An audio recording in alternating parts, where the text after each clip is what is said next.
Selamat pagi, siang, sore, dan malam, Pak Paksi dan teman-teman sekalian. Perkenalkan saya Anastasia Winarmudaj dengan NPM 220681325. Pada hari ini, saya akan memaparkan proposal bisnis yang telah saya kembangkan dan sempurnakan dari dokumen UTS sebelumnya yang berjudul Beresin Solusi Domestik Praktis untuk Urban Compact Living. Proposal bisnis ini merupakan hasil analisis mendalam yang bersumber langsung dari riset komprehensif saya pada dokumen UTS sebelumnya. Melalui presentasi ini, saya akan menunjukkan bagaimana Beresin tidak hanya hadir sebagai sebuah platform komersial, melainkan sebuah solusi terintegrasi yang menjawab pergeseran demografis dan kebutuhan ruang hidup masyarakat urban modern di wilayah megapolitan. Pak Paksi dan teman-teman sekalian, pertumbuhan kawasan megapolitan Jabodetabek yang sangat masif memicu sebuah fenomena demografis baru, yaitu kemiskinan waktu atau time poverty. Pekerja komuter urban menghabiskan rata-rata 2 hingga 4 jam setiap harinya hanya untuk mobilitas transportasi, di mana menyisakan waktu yang sangat minim untuk menjaga kebersihan ruang hidup mereka. Di saat yang sama, tren hunian di perkotaan bergeser ke arah hunian vertikal dan mikro dengan ukuran di bawah 100 meter persegi. Disinilah Beresin hadir sebagai platform service on demand inovatif. Saya mengintegrasikan data spasial kependudukan wilayah dengan algoritma pencocokan radius pikro yang sangat presisi, melalui 4 pilar utama, yaitu transparansi tarif tetap, standarisasi mutu terverifikasi, eliminasi agen perantara ilegal, dan penyediaan proteksi sosial bagi pekerja informal. Beresin siap mentransformasikan landscape industri domestik urban secara signifikan. Bagian ini, kita akan bedah potensi ekonomi dari bisnis melalui analisis TAM, SAM, dan SOM. Berdasarkan kompilasi data industri global, peluang pasar domestik ini sangat luar biasa besar. Pertama, TAM atau total pasar yang tersedia diproyeksikan menembus angka 3,32 miliar US dollar pada tahun 2032 dengan pertumbuhan tahunan majemuk atau CAGR yang stabil di angka 5,98%. Kedua, SAM Beresin yang didorong oleh akselerasi penetrasi digital dan ponsel pintar di Asia Tenggara bernilai 26,47 miliar US dollar untuk sektor on-demand home service. Ketiga, target sasaran realistis saya atau SOM adalah mengamankan 32% pangsa pasar khusus pada segmen urban compact living kelas menengah ke atas di 5 kota satelit utama Jabodetabek dalam kurun waktu 3 tahun pertama. Angka ini didasarkan pada kepadatan demografis hunian vertikal yang terkonsentrasi tinggi di wilayah target tersebut. Untuk memastikan efektivitas layanan, Beresin memfokuskan strategi pemasaran demografis yang sangat spesifik, yaitu generasi milenial dan Gen Z urban berusia 25 hingga 40 tahun dengan tingkat sosial ekonomi kategori A dan B di wilayah Jabodetabek. Kelompok konsumen ini memiliki 3 karakteristik demografis unik. Pertama, mereka didera oleh time poverty yang ekstrim akibat jam kerja kantor melebihi 40 jam seminggu ditambah kelelahan komuter harian. Kedua, mereka tinggal di hunian yang ringkas, baik berupa apartemen studio, tipe 2 kamar tidur, maupun klaster minimalis modern dengan luas bangunan hanya berkisar antara 25 meter persegi hingga 80 meter persegi. Ketiga, mereka yang sangat melek teknologi. Data risetnya menunjukkan bahwa 68% konsumen di metropolitan tidak lagi menginginkan sistem rekrutmen asisten rumah tangga tradisional yang lambat dan penuh negosiasi subjektif. Mereka menginginkan kepastian pemesanan instan dengan tarif tetap di layar ponsel mereka.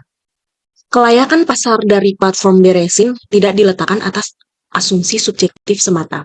Saya menguji hipotesis ini secara empiris menggunakan analisis regresi linear berganda melalui perangkat lunak stata dengan memformulasikan model statistik demand sama dengan B0 tambah B1 density tambah beta 2 income level tambah beta 3 compact living ditambah error.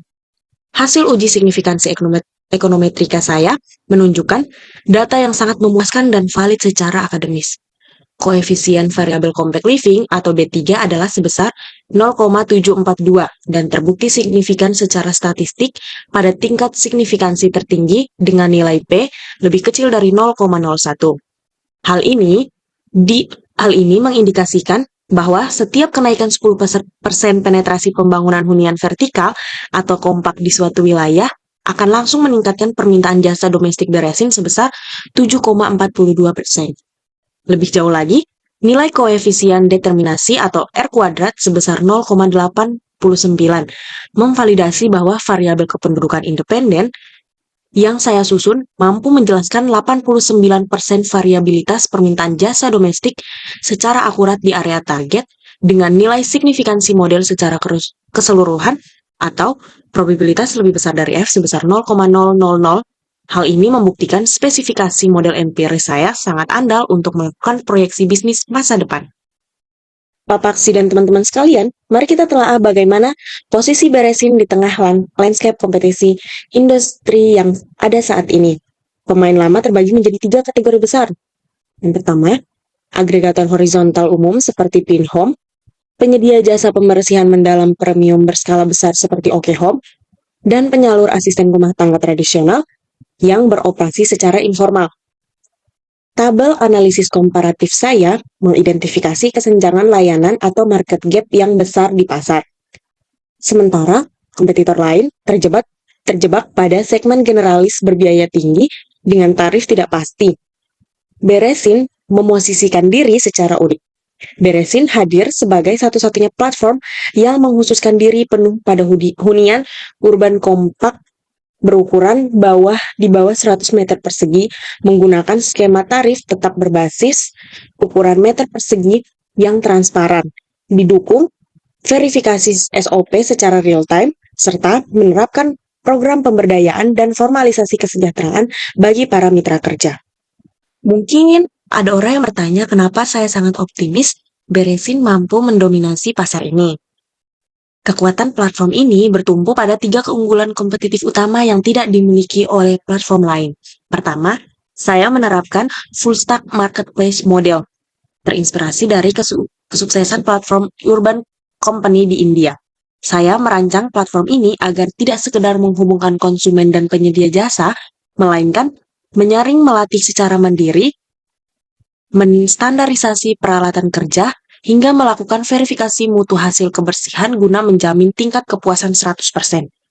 Kedua, inovasi pada micro-location routing algoritma.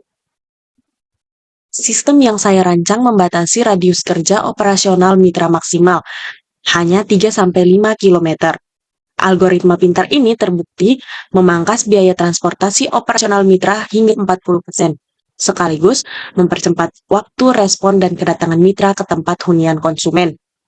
Ketiga, penerapan standar design dan flat rate pricing. Saya menghapus rasa cemas konsumen akan adanya manipulasi tarif di lapangan dengan menerapkan harga flat transparan berbasis ukuran real, luas lantai, dalam meter persegi. Pak Paksi dan teman-teman sekalian, keindahan dari model bisnis Beresin tidak hanya terletak pada keuntungan finansial belaka, melainkan pada komitmen sosial saya yang sejalan dengan SDGs nomor 8, yaitu pekerjaan layak dan pertumbuhan ekonomi. Data Badan Pusat Statistik per November 2025 memperlihatkan potret bahwa sektor informal masih menguasai ketenaga kerjaan di Indonesia secara dominan sebesar 57,70% atau setara dengan 85,35 juta jiwa pekerja. Beresin hadir untuk memformalkan sektor informal yang terpinggirkan ini melalui 3 langkah konkret. Yang pertama, peningkatan upah real hingga 114% dari rata-rata penghasilan asisten rumah tangga tradisional yang hanya berkisar 2,1 juta rupiah. Saya mengoptimalkan produktivitas mereka hingga mencapai upah rata-rata sebesar 4,5 juta rupiah per bulan. Kedua, platform ini dirancang untuk menyisihkan margin internal secara otomatis guna membiayai iuran jaminan kecelakaan kerja, jaminan kematian, dan jaminan kesehatan melalui BPJS Ketenagakerjaan dan kesehatan bagi setiap mitra aktif. Dan yang ketiga, saya berkomitmen untuk menghapus stigma negatif profesi pembantu menjadi profesi terhormat berlisensi lewat sertifikasi keahlian internal yang terstandarisasi. Bagaimana Beresin dapat beroperasi dan mempertahankan profitabilitas jangka panjangnya secara stabil? Model bisnis ini saya kembangkan ditopang oleh 3 pilar aliran pendapatan utama. Yang pertama adalah transactional take rate. Saya menetapkan komisi yang adil sebesar 15% dari total nilai transaksi pemesanan layanan. Komisi ini dialokasikan untuk pemeliharaan teknologi server, biaya operasional administrasi, serta alokasi asuransi jaminan kerusakan barang milik konsumen demi kenyamanan penuh pengguna jasa. Kedua, model beresin plus subscription. Sebuah layanan langganan bulanan untuk paket pembersihan mingguan terjadwal. Layanan ini sangat disukai oleh pekerja sibuk dan sekaligus memberikan kepastian aliran kas bulanan yang dapat diproyeksikan dengan akurat bagi perusahaan. Pilar ketiga adalah native B2B advertising, di mana saya memanfaatkan basis pengguna aktif yang terfokus untuk membuka ruang kemitraan periklanan digital dengan korporasi produsen alat-alat kebersihan rumah tangga dan global seperti Unilever dan P&G. Melalui kalkulasi finansial yang cermat dan terperinci, saya memproyeksikan target pertumbuhan bisnis beresin yang sangat optimis namun tetap berbasis data real yang terukur. Pada tahun pertama operasional, target saya adalah melatih dan mensertifikasi 2.000 mitra kerja, mengakuisisi 50.000 pengguna aktif di area perkotaan, serta menjaga loyalitas pelanggan atau retention rate berada pada level tinggi sebesar 70%. Dengan pengelolaan biaya operasional yang efisien dan alokasi modal yang tepat, pencapaian titik impas atau break-even point secara finansial diproyeksikan akan terrealisasi dalam waktu 18 bulan pertama. Segera setelah kestabilan keuangan tahun pertama tercapai, pada tahun kedua, saya siap mengerahkan beresin untuk mengekspansi area layanan secara agresif menuju klaster perumahan premium di wilayah penyangga seperti Tangerang Raya, Depok, dan Bekasi yang saat ini mencatat pertumbuhan kawasan hunian mikro yang sangat dinamis. Di penutup dari video ini, izinkan saya membacakan visi besar dari platform ini. Beresin, mengubah solusi domestik menjadi efisiensi publik, meningkatkan martabat pekerja informal. Proposal bisnis ini lahir dari kepedulian terdalam saya terhadap kesenjangan sektor domestik perkotaan, didorong oleh ketajaman analisis demografis yang tertuang dalam riset proposal UTS saya sebelumnya. Saya, Anastasia Winarmudas, mengucapkan terima kasih yang sebesar-besarnya atas perhatian teman-teman sekalian. Saya dengan senang hati membuka diri untuk seksi diskusi tanya-jawab serta saran masukan di kolom komentar yang membangun guna menyempurnakan proposal bisnis ini. Sekian dan terima kasih.